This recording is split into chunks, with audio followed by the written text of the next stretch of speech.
Of course, no one wants to find out later that he or she is potentially liable for the trust fund recovery penalty. According to Dan Gibson, there are steps you can take ahead of time to make sure that you don't fall into the service's penalty trap.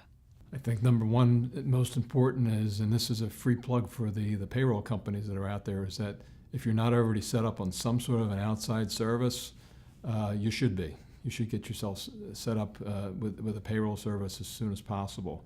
You also need to manage your business. You want to forecast and budget out where you're going to be over the next year, maybe two.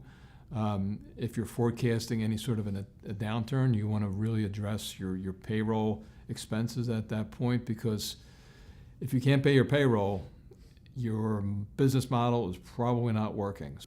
I've seen clients do it very well. They get ahead of it, and some of it that don't get very well, and they get behind the eight ball pretty quickly if they don't get ahead of the whole payroll. And in today's service industry, you have a lot of people that are working for you, so you got to make sure that if there's a downturn in the market and it's going to affect your industry, you know what, you may have to lay off some people. Otherwise, you may get caught up in this whole trust fund issue, which is, again, it's a bad place to be.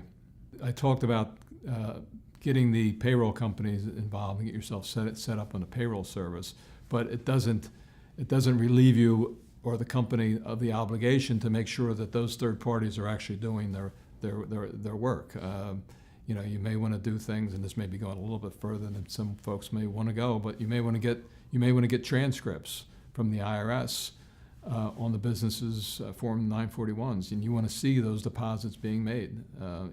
There's many horror shows over the last several years where, as we talked about before, the third party